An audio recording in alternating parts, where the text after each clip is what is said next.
Assalamualaikum warahmatullahi wabarakatuh. Jadi pada hari ini saya dan teman saya akan menjelaskan mengenai penyebab terjadinya konflik Ambalat antara dua negara. Pertama-tama, apa itu konflik Blok Ambalat?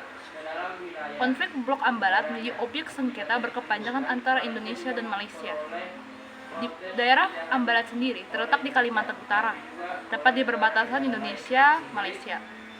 Negara yang berkonflik di kasus ini adalah Indonesia dan Malaysia.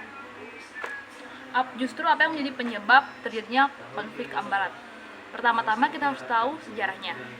Sejarah terjadinya sengketa wilayah Blok Ambalat antara Indonesia dan Malaysia bermula ketika Indonesia dan Malaysia masing-masing sedang melakukan penelitian untuk mengetahui landas kontinen dan zona ekonomi eksklusif atau yang disingkat menjadi ZEE. Di tengah penelitian tersebut, baik Indonesia maupun Malaysia mengalami perbedaan persepsi terhadap posisi Ambalat. Di tengah penelitian tersebut, baik Indonesia maupun Malaysia mengalami perbedaan persepsi terhadap posisi Ambalat.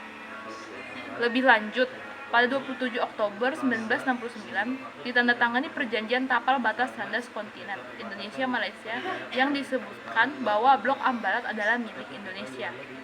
Sejak saat itu, konflik antara Indonesia dan Malaysia mulai memanas, khususnya pada 1979, ketika Malaysia mengingkari perjanjian tapal batas landas kontinen. Malaysia justru memasukkan blok maritim Ambalat ke dalam peta wilayah mereka. Hal ini tentunya saja menuai banyak penolakan dari pemerintahan Indonesia. Bukan hanya Indonesia saja, pelanggaran yang dilakukan Malaysia ini juga diprotes oleh negara-negara lain, seperti Inggris, Thailand, Cina, Filipina, Singapura, dan Vietnam.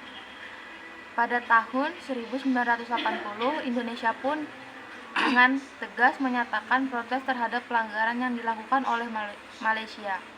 Kemudian, pada tahun 2009, Presiden SBY atau Susilo Bambang Yudhoyono dan Perdana Menteri Malaysia Abdullah Ahmad Badawi mengambil solusi politik untuk meredakan masalah sengketa Blok Ambalat.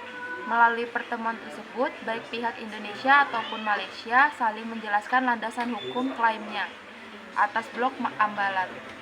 Penjelasan dilandaskan oleh hukum Malaysia terhadap Blok Ambalat pun ditolak oleh Indonesia, sebab Malaysia mengklaim Ambalat dengan menerapkan prosedur penarikan garis pangkal kepulauan dari Pulau Sipandan dan Linggitan yang telah mereka rebut pada tahun 2002 silam.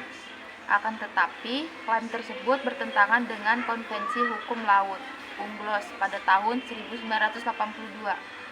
Dalam salah satu pasalnya disebutkan bahwa Indonesia merupakan negara yang dimana garis pangkal penentu wilayahnya ditarik dari wilayah kepulauan terluar. Sementara itu, Malaysia merupakan negara pantai biasa sehingga hanya bisa atau boleh memakai garis pangkal biasa untuk menentukan batas wilayahnya.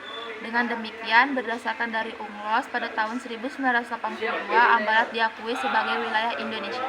Sekian, terima kasih. Wassalamualaikum warahmatullahi wabarakatuh.